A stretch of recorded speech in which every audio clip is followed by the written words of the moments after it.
Hello and welcome back to this module number 3 for discussion on tuberculosis and NTEP. In the previous two modules, we have already discussed about the diagnostic modalities, the management and the epidemiological determinants. Now it is time for you to just sit back, relax, have a look at what are the newer strategies under the NTEP, the organization and the evaluation of this program. So as always, in all the previous modules also I told that we are going to talk about the India TB report 2022, which was released on March 24th this year, 2022. And all the details, the topics that we are going to study is from this report. So please note that there are different strategies. You don't need to bang your head about learning each strategy. You should know at least what is happening where and what all MCQs are expected from which all strategies. Then after strategies, we'll talk about the organization structure and the monitoring of this program. So diagnostics and treatment we have already done in the previous module beta. Now let us start with the topic strategy number 2, that is case finding. So different types of case findings we have in tuberculosis. We can have active case finding, passive case finding and intensified case finding.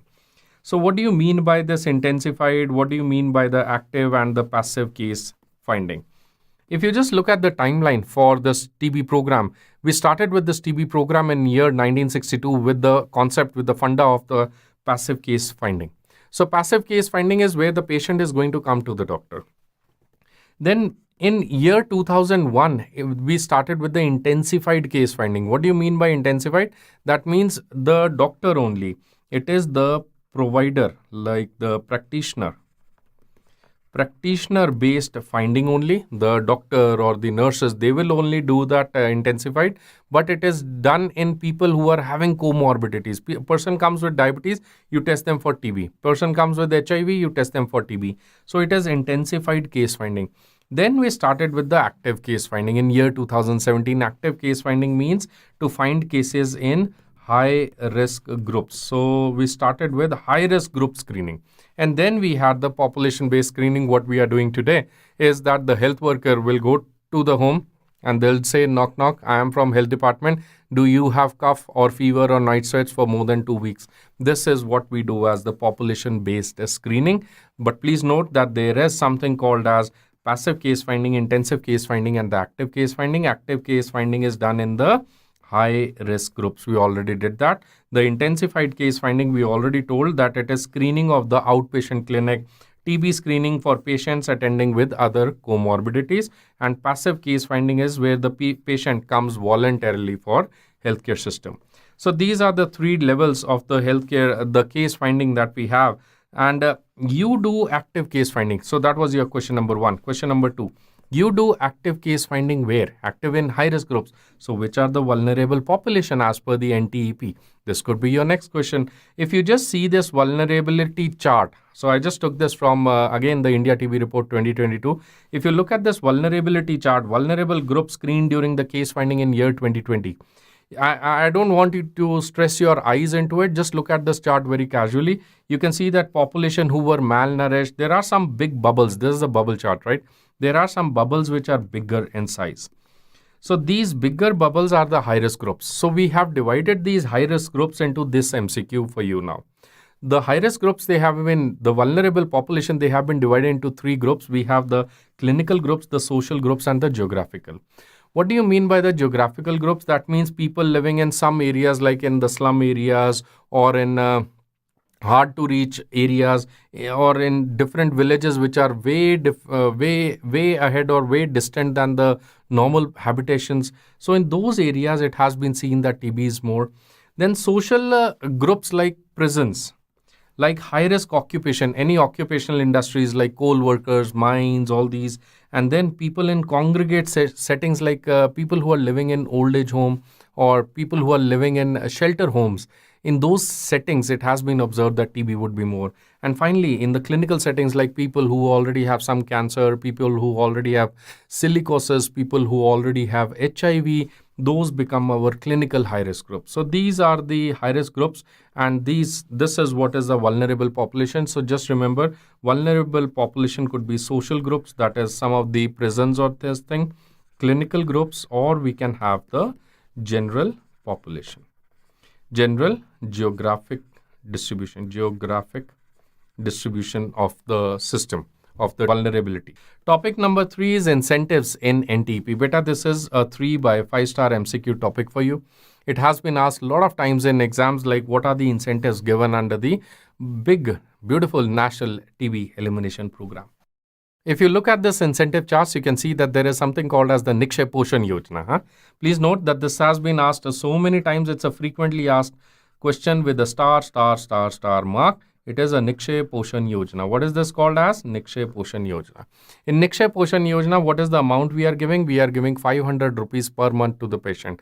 So all the patient who are having TB, any patient, drug sensitive or drug resistant, they will get 500 rupees per month till the time they are adhering to the treatment by Government of India. Next is tribal support. Tribal support, that is one-time payment of rupees 750. One-time payment of rupees 750 to the patient. Then as a lot of times they have asked you question on the treatment provider, the supporter, the person who treats the patient. The person who treats the patient, they will get 1,000 rupees for drug sensitive TB and 5,000 rupees for drug resistant TB. Don't you think that is too much? In fact, that is too much, because we want pura course pakka ilaj. You remember? The problem in TB, in the last module, I had discussed it again. Now you will understand all the strategies. The problem in TB was not because of the TB. It was not because of any problem in the program. It is because maybe, I'm sorry to say, but because we don't have drugs. We don't have beautiful drugs which can cure TB in 3 days, 5 days. Or maybe I can say that TB bacilli is much intelligent than the human mankind, because it changes so fast. We cannot make new drugs as fast as the TB bacilli can make resistance. So it's something like the carrot is hanging. We are again and again behind that carrot to catch that carrot. So we want whatever drugs we have, these are very good. They will cure the person, but they have to be taken for a long time. That is what the problem is. So for treatment supporter, we give 1,000 and 5,000. Incentive for notification, it is 500 rupees for the informant, for the person who informs about the TB case, and 500 when the doctor will declare that this patient is cured or treated, or the completion of the treatment is there. So note, these are some of the newer incentives which are given in this program. Topic number 4. What is this IT-enabled HMIS? IT stands for Information Technology. Information Technology. HMIS stands for Health Management and Information Systems. So basically, this is information technology based health management information systems. A lot of fancy words coming by. So this is IT enabled use of information technology. What is the answer? It is a 7 by 5 star MCQ topic. 7 by 5 star MCQ topic. Not till now I have told in the program anything which is 7 by 5 star. So please note, the first thing you need to do is Nikshay. What do you mean by Nikshay? NIC is a acronym, like it's a short form of National Informatics Center. National Informatics Center. And then you have a Kshay Rog, that means tuberculosis in Hindi. So it is Nikshay, no TB, or National Informatics Center is going to control the TB. So Nikshay is what? It is an online system. It is a software. It is a software for MCQ, TB reporting and compliance of treatment and TB reporting. Everything is being done using Nikshay software. It's a beautiful software. Question number 2. The use of information technology has also been with 99 dots. You must have heard about 99 dots everywhere, and most of the times in classes also I try to show you what is 99 dots. Over here, beta, what you can see is it's something like a jacket. It's something like a cover. So what we do is we put the TB blister, the patta, the strip of the TB FDCs, you remember, and you put it inside the cover, and the cover you just lock. This is what is called as a 99 jacket. So can you see inside it? So I'll just try to show you another pic. Can you see inside it? There is a number which is written. So if you open the tablet, the foil will hang.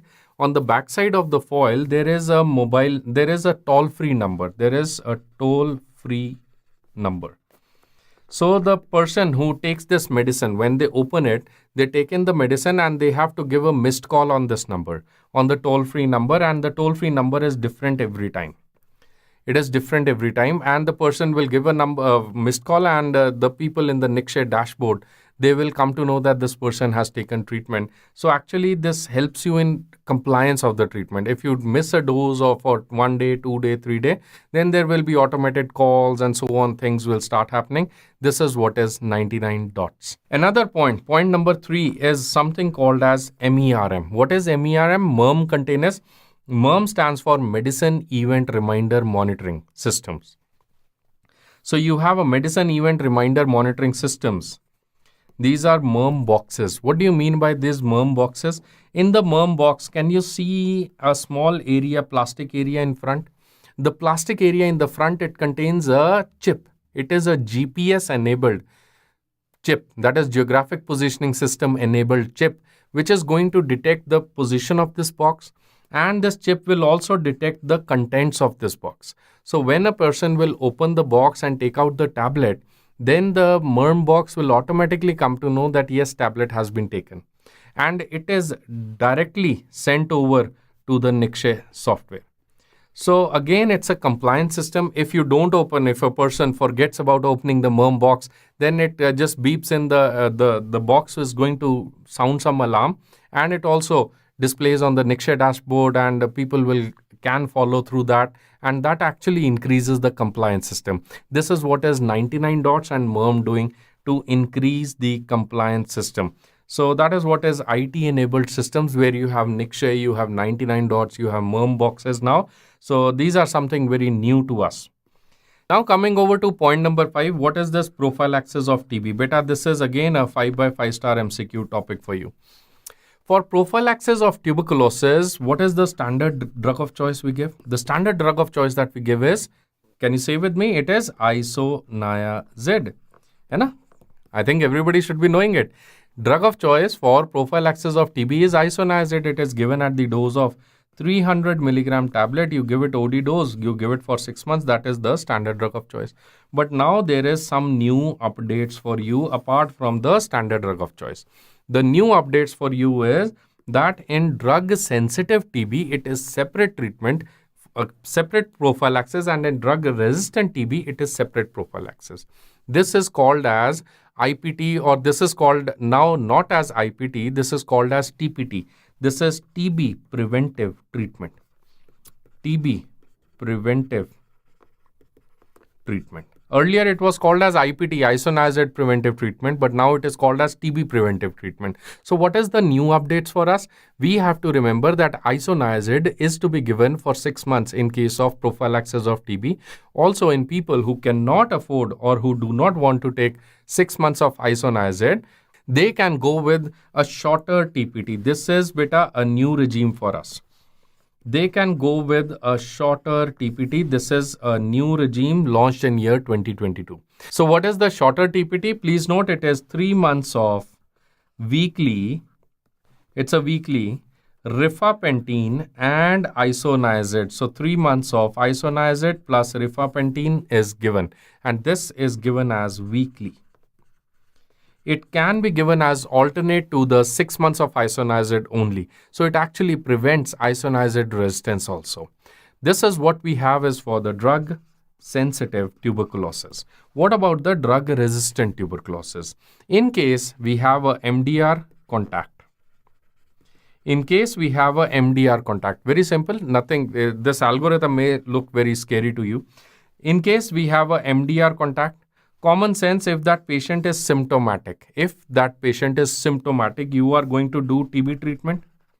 That patient already got TB, right? It's a symptomatic. You do TB treatment. You remember drug sensitive TB, drug resistant TB, H mononuclear TB, and all that shorter, longer bedaquiline containing regime. Now, if that patient says, no, I am not symptomatic. Now, if that patient is not symptomatic, if this patient is adult, in those cases, you are to rule out tuberculosis by doing a sputum. In case this is a child, you rule out using chest X-ray, and you do a IGRA test. IGRA stands for immune gamma release assay.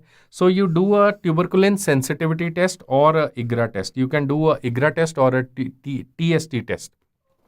So now this test can be used to find out whether this patient is yes TB or no TB. In case it is adult, we will do sputum testing, and we will be able to find out whether this patient is TB, yes or no. And based on that, we are going to give the prophylaxis. So now to these cases, what is the treatment that we are planning? Beta, very simple. In case this patient is rifampicin resistant, but the patient should be fluoroquinolone sensitive. So in case it is rifampicin resistant, the drug of choice that we give is levofloxacin. This is daily 6 months of levofloxacin. It is 6 months of levofloxacin given daily. But in case the patient is rifampicin sensitive, but unfortunately if the patient was isoniazid resistant, so in case the patient had only H resistance, in those cases we can give to the patient rifampicin daily for 4 months. So this is update for you, beta. So please note that rifampicin daily for people who are isoniazid resistance, and in case it is rifampicin resistance, we can give levofloxacin. So just a brief summary about what we have done over here. That drug sensitive TB, we can give 6 months of isoniazid or a shorter TPT. Shorter TPT contains rifapentine plus isoniazid. In cases it is rifampicin resistant, the drug of choice is levoflox. Rifampicin sensitive, the drug of choice is rifampicin daily. Next is another MCQ that can be asked is like, what is the prophylaxis given to who all population? So please note that there are 4 groups for giving prophylaxis. The first group is for HIV people. So that is people living with HIV. In people living with HIV, we are giving to all adults and adolescents. We are giving INH, isoniazid at the rate of 300 milligrams, plus we are giving pyridoxine at the rate of 50 milligrams. This has to be given daily. INH 300 milligram has to be given daily. It is given for 6 months. This is the prophylaxis for tuberculosis in all adults and in adolescents, provided that the TB has been ruled out. After ruling out tuberculosis, you rule out tuberculosis, please make sure that the patient does not have TB. The second in HIV children, in people with HIV only, is the children age group. Children age more than 1 year but less than 10 years. So 1 to 10 year children, you are going to give at the rate of INH at the rate of 10 milligram per kg body weight. 10 milligram per kg body weight, plus we are going to give pyridoxine at the rate of 25 milligrams daily dose. This is again given for 6 months. So that is for the people living with HIV. I would also like you to note that in people who already have had HIV and tuberculosis, so in HIV and TB co-infection, after the TB treatment is over, then we extend INH prophylaxis for another 6 months. So there is a primary prophylaxis for all HIV cases. In case they don't have TB, to them we are going to give 6 months of INH. In all children, you are going to give 10 milligram per kg INH plus pyridoxine. And in cases that is secondary prophylaxis, that in people who already have got TB and they have got HIV, to them again you give isoniazid after their TB treatment is over. The second group that is important for us to take up is about the eligible population, is that all the close contacts of TB age less than 5 years. All children age less than 5 years will get this treatment. All TST positive. So the tuberculin test is there positive. That means the infection is there and the patient is on immunosuppressive therapy. Don't you think that we should prevent the reactivation TB? To them also we give the chemoprophylaxis of TB. Same answer. You give the shorter TPT or you give the INH prophylaxis for 6 months.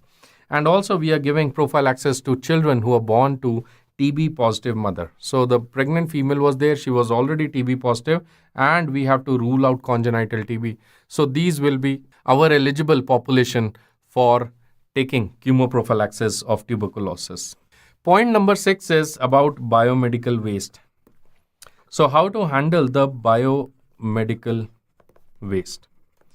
The biomedical waste in tuberculosis is immense. We are talking of tuberculosis units. We are talking of designated microscopy centers, CBNAT centers. We are talking of so much sputum collection, so many slides being made, so much material being handled, infective material. So how do we do the biomedical waste handling? Please note, as far as the sputum is concerned, at the hospital level, at the healthcare facility level, which is the best disinfectant? The best disinfectant is 5% phenol. This is the best disinfectant for sputum at the health facility level. What is the best way of disposal of sputum at the household level? At household level, what is the best way of sputum disposal? Please note, I'm asking you a question. Sputum disposal, what do you want to say? Put it into the drain, burn it, bury it, or bring it to the hospital. Bring it to hospital. What do you want to say? You flush it down the drain, or burn it, or bury it, or bring it to the hospital. What do you want to say? Please note that usually to people who can handle phenols or disinfectants at home, the government will be providing them some spittoons. So we'll ask them to put a small disinfectant, and in that only they'll put their sputum every day. But overall said that which is the best method for disposal of sputum at the household level, it is burning. It is best said that we take a tissue paper, of course no handkerchief or nothing, you don't want to spoil all the clothes in the house. So you take handkerchief, a small piece of paper, and in that only the patient will be putting sputum, and after some hours they should be burning it. So that is at the household level. But at a healthcare facility, it is always taken 5% phenol and to be left for 12 hours. What to do with the sharps or the slides in the rural areas? The sharps or the slides in the rural areas, they should always be autoclaved. So please note that we take the slides and we put it into a container or a red bag, and we autoclave at 121 degrees Celsius for 15 minutes at 15 psi. That is the pressure. So you take autoclave, you do autoclave of all the slides. In case you're working in a tertiary hospital, in case you're working in urban center, then of course all the TB slides would be taken by the common biomedical waste treatment facility. But in case we are talking of the rural areas, in those cases we have to disinfect them, autoclave them, and then we put them into the sharp pits where we already discussed about the immunization waste, or in the biomedical waste management chapter we discussed about the sharp pits and the location and how to handle the sharp pits. So please note that for tuberculosis waste also, for sputum, it can come in your MCQ. Next MCQ is, which is the best disinfectant? This has been asked a lot of times. It's a frequently asked MCQ about 5% phenol. Next is this point number 7. What are the researches in tuberculosis? Please note, there could be like this could be an MCQ sometime, like what do you mean by VQuin? What is a Phoenix study? So VQuin, Phoenix and TB Champs, they are actually to promote levofloxacin use. So the study was done to find out the effect of levofloxacin versus placebo in TB Champ, levofloxacin versus placebo in the VQuin study. And in the Phoenix study, we studied about the effect of delaminid versus isoniazid. Delaminid versus isoniazid in different ages, so as to prove like what is the efficacy or to understand what is the effect of delaminid in the population with tuberculosis. So that can be asked in your exam. Next is point number 8. What are the public-private partnerships in tuberculosis? See, NTEP, it's a very brand new program. And very recently, we have seen that in all the national health programs, actually, the government of India is trying to do public-private partnership because that increases the accountability, that increases the community participation, that also increases the funding capacity, that also increases the capacity of the program at all levels. So from your MCQ point of view, you just need to know 1 or 2 names. That's all. You should know what is JEET. JEET is a collaboration. JEET is actually a collaboration by the doctors, for the doctors. It is to promote tuberculosis awareness among the doctors. What is the diagnostics modality? What is NICSHE? How much money we get? What are the incentives? What is the treatment modality? And so on.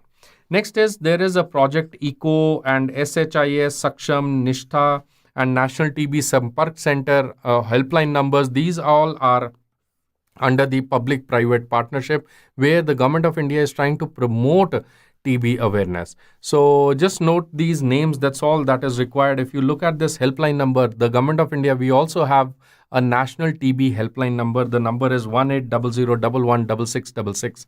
So that is the national TB helpline number.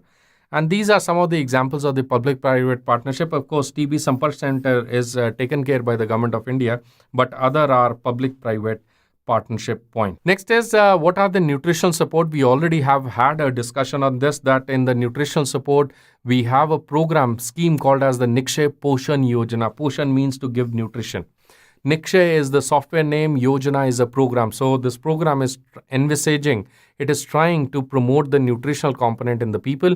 We are giving them 500 rupees benefit and it is given as a DBT. DBT stands for direct benefit transfer to the patient. So using the Aadhaar card number, there is a direct transfer from the government of India direct to the patient without any leakage of the funds and so on. Next is point is what is infection control? It is a serious point if you talk from the program perspective. So from your MCQs, you should just need to know that at many levels we are taking care of infection control in this program. Just for an example, I'm telling you, this is a culture tube. These are used in CB-NATs. These for transferring of samples. These are also used in the line probe assays. So these are basically what I have shown is called as the Falcon tubes. So in these Falcon tubes, I'm just giving you an example that how the infection control works at different levels. So the Falcon tube, whenever we are sending to the CB-NAT facility or to the line probe assay facility for drug sensitivity testing, the tube has to be done triple layering. This is called as triple layering to prevent any leakage of infection, triple layering of the tubes. So we take the tube, we put it, wrap a film around it. There is a film which is wrapped, and then there is a adsorbent cotton pad which is there on the tube. So level 1 is you put a cotton pad. So first a small film you attach to the cap and to the Falcon tube. So the cap and the Falcon tube, you just seal it. Then you put the wrapping paper and then you put a ziplock. That is second number. And third is you put this whole thing into the box. That is a third layer. So this is what is a triple layering of the LPA. It actually promotes infection control and stops any infection pilferage. Another example for infection control is that when we are planning for a DMC, designated microscopy center, or let us say we plan for a OPD for chest and TB. So in planning for OPD, what do you think, which scenario would suit best? These are infection control measures which are in place. So if this is the door, this is a scenario A that I have shown and this is a scenario B that I have shown. So if this is the door and this is the window, so common sense, what is the flow of air? The flow of air will be like this. So what do you think is a better way for designing a OPD, an OPD for chest and TB patients or for TB patients? What do you think? The option A or the option B? Common sense, I think the option B would be a better answer because you don't want all the air to come to your face, right? So that is just an example for the infection control. Another example that you can see is about the TB ward. When we are planning for wards, how to put the beds. Let us say that this is the window or a door and this is the window or the door. Common sense, you can see the air going like this. So what do you want that in your ward the beds should be A or B? What do you want to say? Common sense, I think it is B. Why? Because you don't want the air from person A to go to person B. In this case, A, the air will go from here to here, right? Are you able to get it? Over here, nobody is like putting air left and right. So these are some of the infection control measures. Just you should know there is a infection control strategy also in place in the program. Point number 11 has been asked to you in, I think, last year, your NEET entrance exam. What are the notification like TB? Is it a notifiable disease? Yes. In year 2012, TB was declared as a notifiable disease under the Epidemic Disease Act section IPC 269 and 270. It is a notifiable disease now. So the TB notification has to be done within how many days? It has to be done within 30 days of either diagnosis or start of the treatment. It has to be notified to the Government of India within 30 days, within 1 month of the start of the treatment or diagnosis of the person. This is what is TB notification. So for your exam, what do you want to remember? Please note that TB and COVID screening is what is bidirectional screening. All cases of ILI, influenza-like illness, ILI, will also be screened for tuberculosis. All cases of SARI stands for severe acute respiratory illnesses, will also be screened for TB. All diabetes mellitus will be screened for TB, and all HIV cases will be screened for TB. So all these are bidirectional screening where we want to detect TB much and much more. Next is point number 13, that is INTGS. This is one of the newest updates that we have. It was announced on 24th of March 2022. So that is Indian TB Genomic Surveillance Consortium. See, what happened was that with COVID-19, we understood a very important point. One point is that once we get together, we will make new vaccines. This we understood. Second important outcome of the COVID-19 pandemic, the positive outcome of the COVID-19 pandemic was we started with genomic sequences of COVID-19.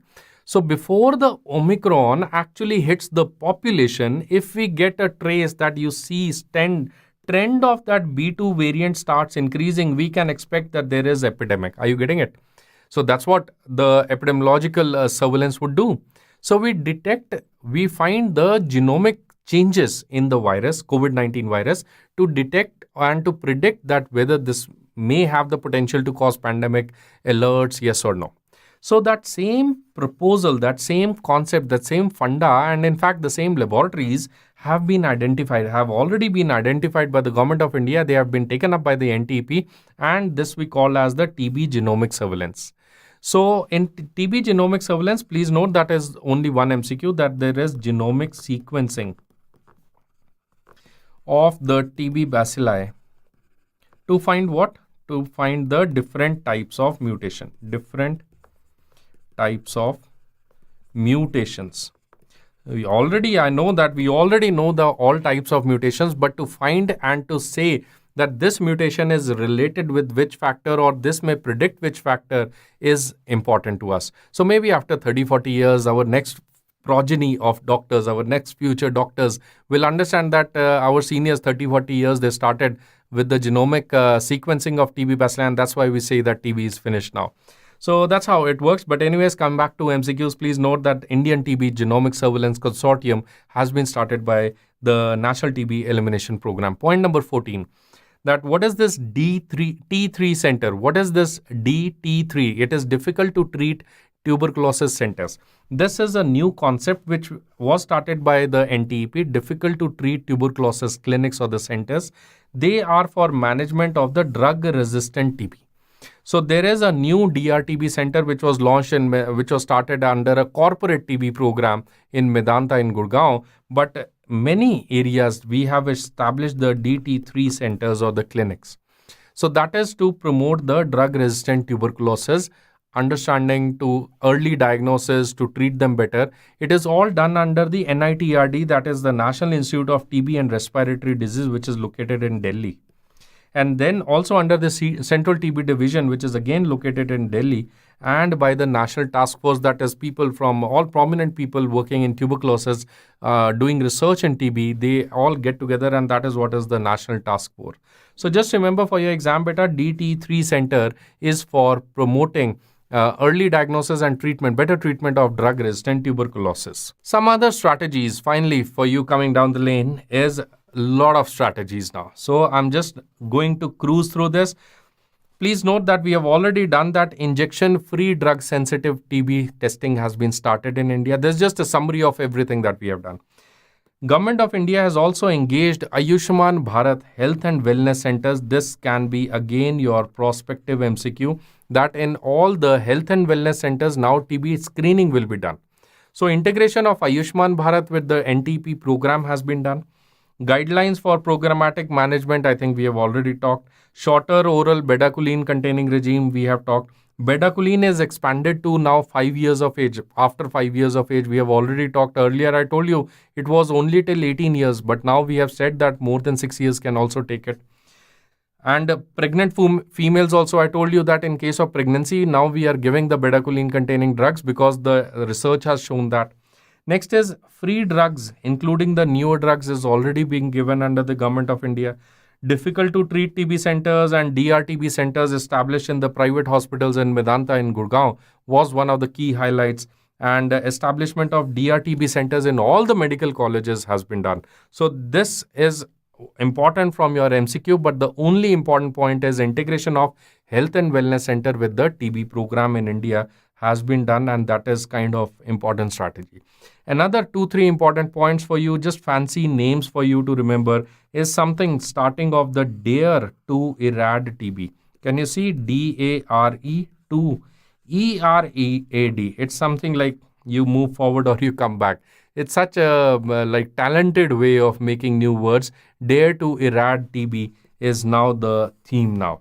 And also Government of India has started using artificial intelligence in the National TB program, where using hi-fi mathematical models, we have now understood that if this is the genomic defect which is there, what is the probability? And listen to understand the word. What is the probability that patient will default? Different defaulters had a different genomic presentation. So using artificial intelligence, using mathematical models, it is now to predict loss to follow-ups, also to predict the LPA reports in these patients. So there is a project called as Trace TB project, that is transformative research and artificial intelligence in elimination of tuberculosis, that has been launched by Government of India. So I think we are at the end of the session now. Just important points for us to summarize is key points for your exams are, you need to know what are the targets. You remember 90% reduction and 80% reduction in incidence and 90% reduction in the deaths. When do you want to eliminate TB? 2025. We started with active case search very recently in year 2020. We also started with population-based screening. Active case search 2017 plus population-based screening has been started. There has been universal NAT. NAT is now the first line thing. Nikshay portion we have started. 3 I's. I stands for intensified case finding. Another I stands for infection control. Another I stands for the isoniazid preventive therapy. Now we have changed the isoniazid preventive therapy to the tuberculosis preventive therapy, and the launch of DT3 centers, that is to manage the drug-resistant tuberculosis. So now let us continue our journey. We started our journey by learning the targets in NTEP. Then we switched over to a lot of discussion about the strategies in the program. Now, beta, let us go over to that. What is the organization of this National TB program, National TB Elimination Program? If you look at the strategy, if you look at the organization of this program, in the top, we have something called as the CTT. Then we have the STC, then is the DTC, and then we have the TU, and then we have the DMC, plus the treatment providers. What is the full form of all these things? CTD, Central TB Division. STC stands for State TB Cell. DTC, District TB Cell. Tuberculosis Unit is TU. And DMC stands for, please note, Designated Microscopy Center. So this is what is the structure that we have in India. MCQs now. At the center point, CTD is one thing in the center. It's the main, it's a chief thing. So it is only one in the center. It is only one. Then every state will have STCs. Then every district will have DTCs.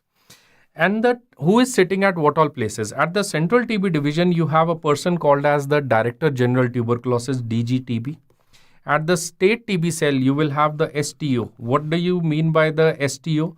STO stands for the State TB Officer. STO is the State TB Officer, and then below it, you have the DTO.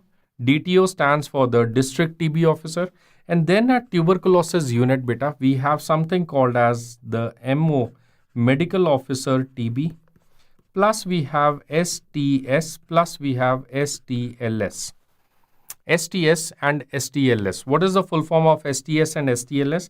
STS stands for Senior Treatment Supervisor, and STLS, it stands for Senior TB Laboratory Supervisor. So we have Senior Treatment Supervisor and a TB Laboratory Supervisor. So please note that the STS and STLS will be there at the tuberculosis unit. Then at DMC, who is sitting designated microscopy center, we have the lab technicians, LT.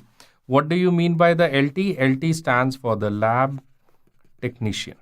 Okay. So these are the screen would be for the full forms, and this is what there's the structure that we have in our India, and treatment provider is treatment provider. So this is the structure of NTEB. There are three things for us to understand, that there are three different structures. One is the National Health Mission structure, that you remember, CHC, PHC, health and wellness centers, ASHA workers, all these things. Then we have the NTEP structure. And then we also have a laboratory network in India. We have a laboratory network. So I'm trying to do all the three things in a single screen for you. So what is going to happen is that in India, you have these people, DMCs and treatment providers. They will be available at what level? Please note that the DMCs, if I just draw the structure organization over here, can you see that the DMCs, that is the TB testing centers. The TB testing centers, they have been integrated with the PHC structure of the National Health Mission. With the PHC structure of the National Health Mission, the TB treatment centers, that is the DOTS provider, they will be our health and wellness centers will now be DOTS provider. You remember I told you that in 2020, we also integrated the health and wellness, Ayushman Bharat Health and Wellness Center. In 2022, we integrated Ayushman Bharat centers with our TB program. So this integration is done at the lowest level. Then you have the CHC level, which could work as a TU. Then you have a district hospital which could work as a district TB center. So this is what we have in the National Health Mission, and this is what is the National TB Elimination Program. Next point. What do you mean by these people? What are these people? What do you mean? What is the function of STS and what is the function of STLS? Please note that if I talk about the STLS, Senior TB Laboratory Supervisor, it is a laboratory supervisor. So it is going to supervise whom? Laboratory. Laboratory. Which one is the laboratory? It is the LT. The Senior Treatment Supervisors, these are treatment. They will supervise the treatment providers. Are we correct? Right? So this is what is the supervisory structure. Next MCQ. One DMC is usually there for 50,000 population. One DMC for every 50,000 population. Then we usually have one tuberculosis unit for every 2 lakh. 1 to 2 lakh population, we will have tuberculosis unit. So in one TU, that is one MOTB and one STS, one STLS, how many DMCs will be under it? Maybe 2 to 4 DMCs will be under it. So this is the job of the supervisor. The STLS is going to supervise all the 4-5 DMCs under it. The STS will supervise all the treatment providers under it. Are we getting it? So this is one integration that I have tried to show you about the program. Next integration is about the laboratory structures. Just have a look at the laboratory structures. The laboratory structures can broadly be categorized into 2 areas. One is district centers and below, district level, sub-district level, peripheral level. And then another structure could be district and above. That is at the state level, medical college level and all these things. So primarily speaking, just have a look at the type of investigations. The type of investigations like the microscopy, the CBNAT, microscopy, TrueNat, CBNAT, they are available at what level? Please note they are available at all the district and below centers. So let me just go back to my organization chart. Now in this organization chart, where will you find the microscopy centers? Microscopy centers will be available at anything which is below the district level. These are our microscopy centers. Are we okay with this? At the tuberculosis center, at the district TB center, you will also have the CBNAT machines. Are we okay? So these are our microscopy and CBNAT machines. These are available at the working level. Next in line is something more supervisory. So the lab supervisor is, LT supervisor is STLS.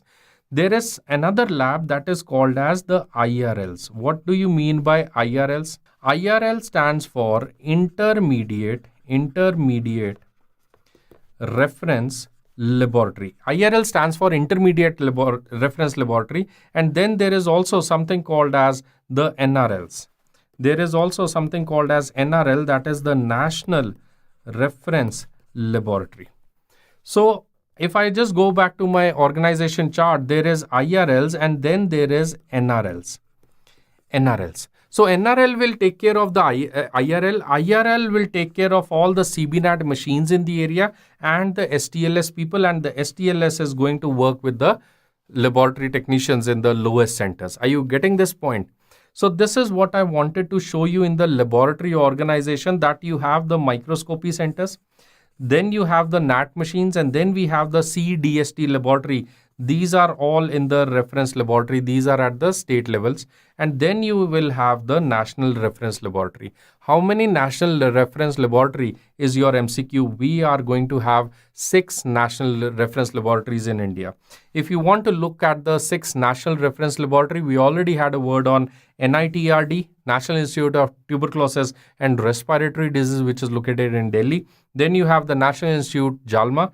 Then you have the National Regional Medical Center in Bhubaneswar, Chennai, Bangalore, and Bhopal. So these are our 6 NRLs which are available with us. So I have tried to show you the 3 levels with us. That is the NHM level, where you have a CHC integration, PHC integration, and the Health and Wellness Center integration. We talked about the NTEP level, where the CHC level is integrated with the tuberculosis unit. The PHC is at the DMCs, and the Health and Wellness Centers will be our treatment providers. We also talked about our laboratory network, where all these 3 things will have the CBNAT facilities and the microscopy centers. I don't mean to say that all the centers, of course, Health and Wellness Center will not have a CBNAT, right? Common sense. So CBNAT will be available at the district level, but they will have the access to that CBNAT.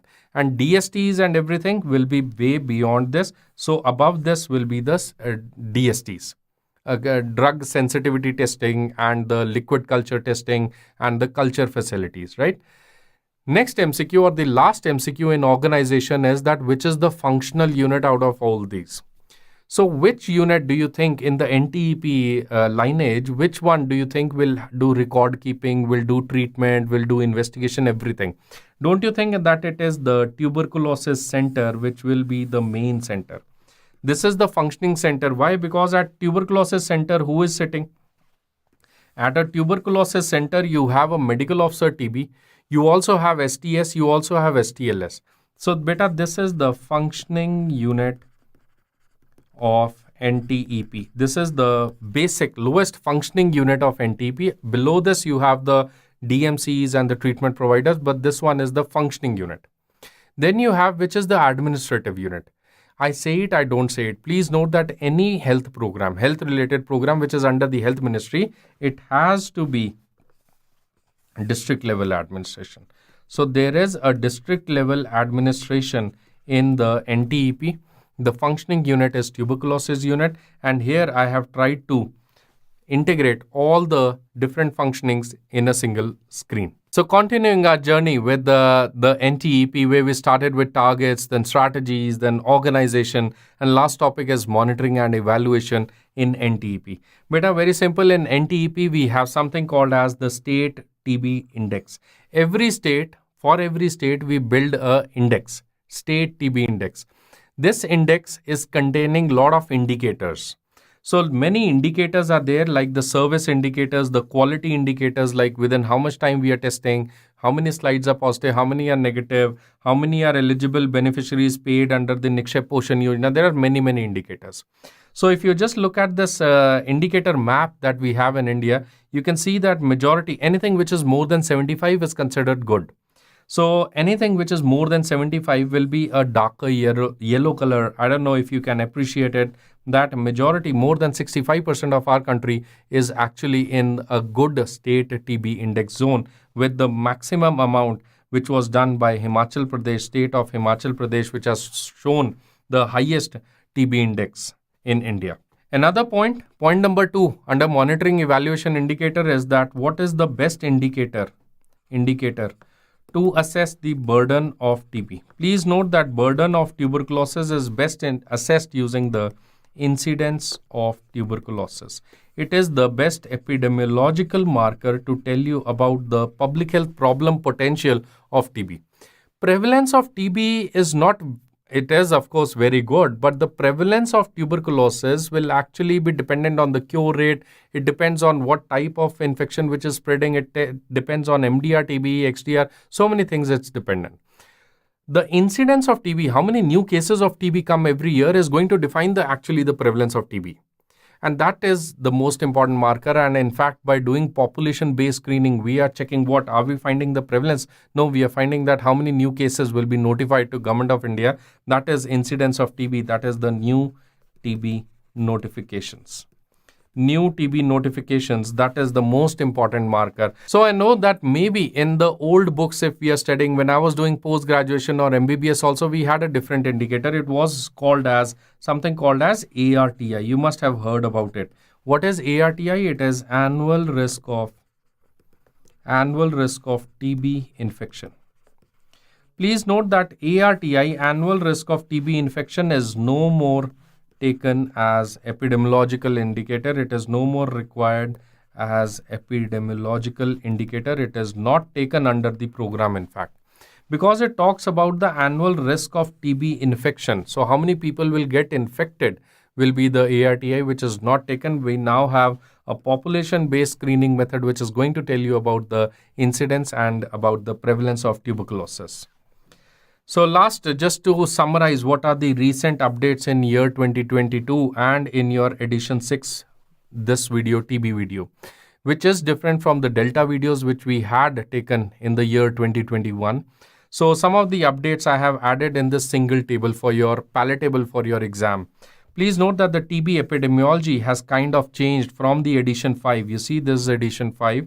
So in the last edition, it was different, and now the MDR RRTB is 4 cases per lakh population, and you know that the incidence of TB is 188 cases per lakh population. We also talked about the definitions. There is a new definition of the pre-MDR, pre-XDR. It's not MDR, please make a correction. It is pre-XDR tuberculosis. Then the diagnosis has been changed, where we have reinforced that the universal NAT testing has to be there. In the treatment, we already discussed there is a launch of a shorter oral bedaquiline containing regime. As far as the contacts of TB, that is the prophylaxis of TB, please note that the tuberculosis preventive therapy for drug sensitive, that is 6 months of isoniazid, is same, but we have also included a shorter tuberculosis preventive therapy, that is 3 months of rifapentine plus isoniazid, and TPT for DRTB is a new category where you have 4 months of rifampicin, or we have the 6 months of levofloxacin for rifampicin or isoniazid resistant cases. Then the indicator ARTI is not used as indicator. Incidence and prevalence of TB disease is now used as the most common, like it is one of the most important epidemiological indicator. Organizational updates is that very recently the National Health Mission, the Ayushman Bharat Health and Wellness Centers, they have been integrated with the TB program, and we have also started new DT3C centers. So before we close off this module, just few points for you to remember for tuberculosis, for all, especially this is important for all the UG students who are watching this module. Please note that the undiagnosed and untreated potential TB patients are one of the biggest risks for us. Most common symptom is cough for more than 2 weeks. That is the most common. It is present in more than 85% of cases. Take sputum samples. We take the sample A and the sample B. A sample is always the spot sample. B sample is the early morning. Sputum examined within 2 days of collection, and reporting has to be same day. So the total sputum should be collected within 2 days. The reporting on the same day, that means the sputum should be tested within 24 hours. Extrapulmonary tuberculosis contacts PLHIV. We do sputum for cough of any duration. 2 to 3%, this is an important point, 2 to 3% of all the OPDs, adult OPDs, will be chest symptomatic, and we should get the sputum testing for acid-fast bacilli. In case of any one TB case which is left untreated, they will make 10 to 15 new cases. Please note that we have to get the AFB testing done. 10 to 15% of all the chest symptomatic who get the sputum exam done are actually smear positive. That's how bad the situation of TB is in our country. AFB smear grading is essential for quality assurance and control. That is the reason sputum testing is always encouraged, in spite of the fact that NAT testing is there. So with that, thank you so much for watching this whole chapter on tuberculosis. I hope that with the understanding of this, we are able to diagnose and treat tuberculosis much effectively, so that Desh jeetega and TB harega. All the very best, and see you in the next chapter sometime else.